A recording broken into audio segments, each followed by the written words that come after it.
The cold wind of late November cut through the streets like a knife, swirling dust, leaves, and the remnants of forgotten dreams around a man who had nothing left to lose. His name was Samuel Harris, once a factory worker, a husband, a father, but now he was just another soul wandering the gray edges of a city that no longer remembered him. The lines on his face were deep, carved not by age but by survival. He had learned to live with hunger, with loneliness, and with the ache of being invisible. But even after all that life had taken from him, Samuel still carried something rare: kindness. The kind of kindness that doesn't ask for anything in return.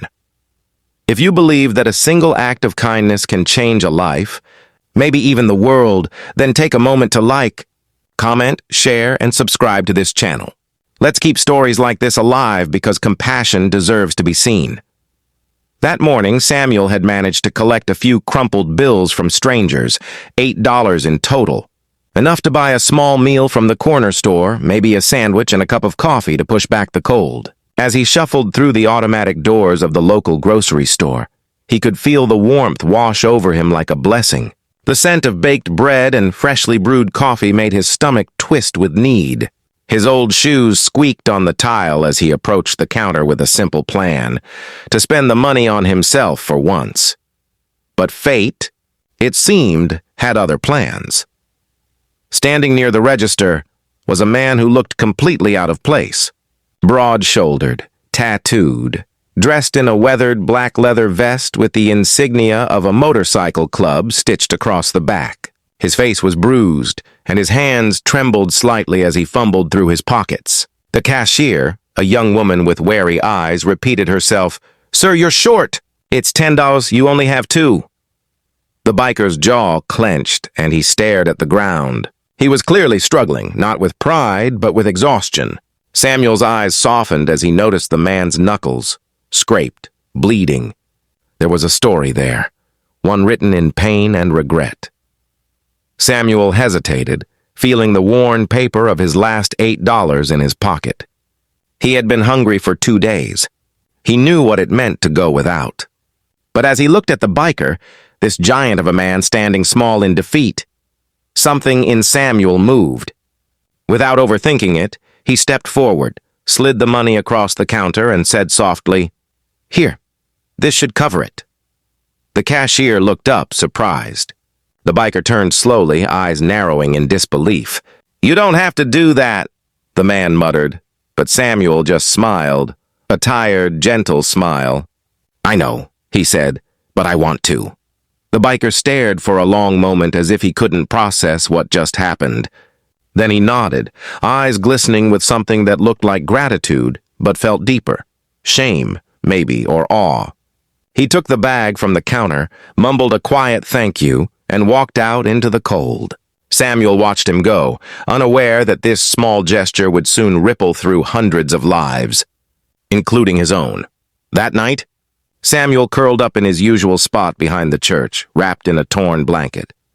The wind howled, but his heart felt strangely warm.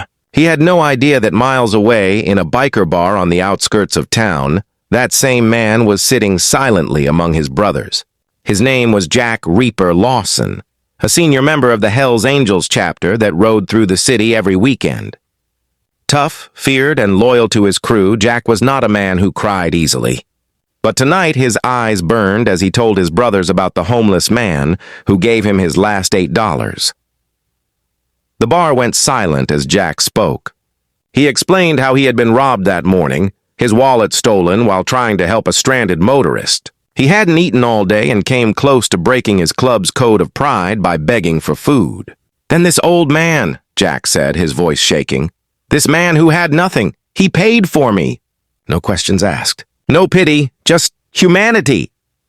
One of the bikers slammed his fist on the table. "We can't let that stand," he growled. "We take care of our own, and that man's one of us now." By dawn, the sound of roaring engines echoed through the empty streets. The town had never seen anything like it. Dozens, then hundreds of motorcycles thundering through the cold morning fog.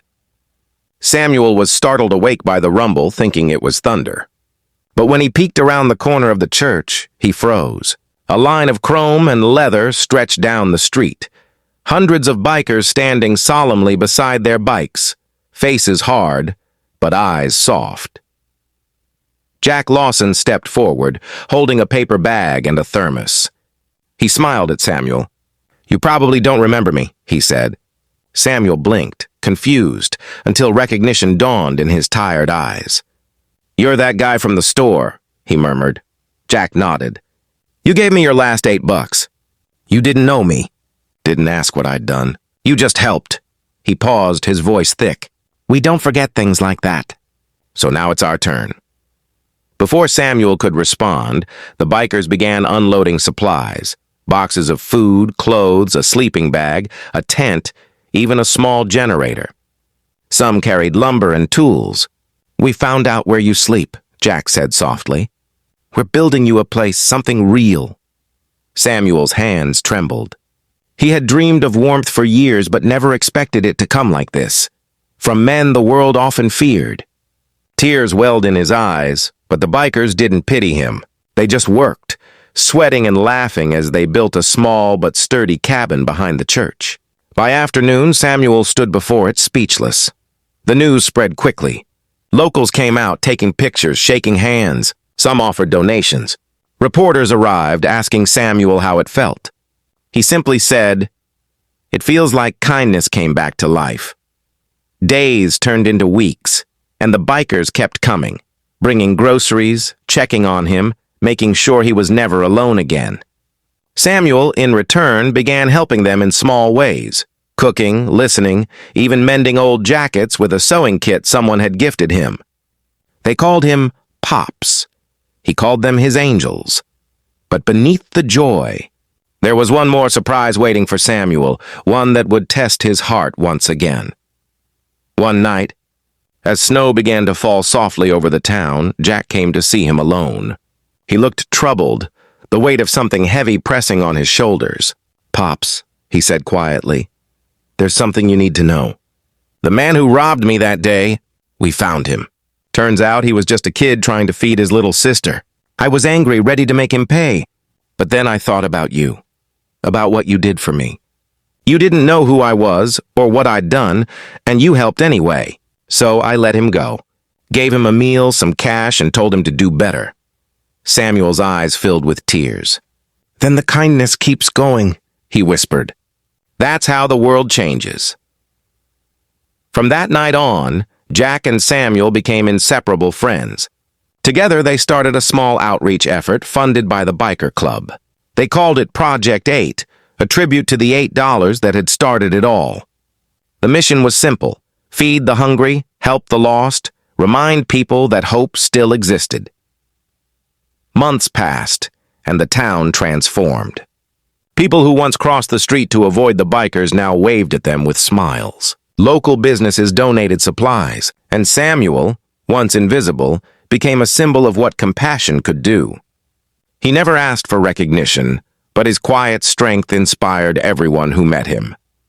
One spring morning, as the sun rose over his small cabin, Samuel sat outside with a cup of coffee, watching the horizon.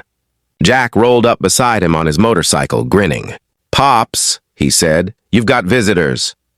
Samuel looked up and saw them, hundreds of bikers lined up along the road, their engines silent, but their presence thunderous.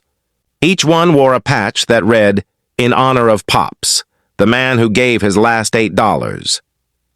Samuel stood slowly, overwhelmed. He tried to speak, but his voice broke. Jack placed a hand on his shoulder.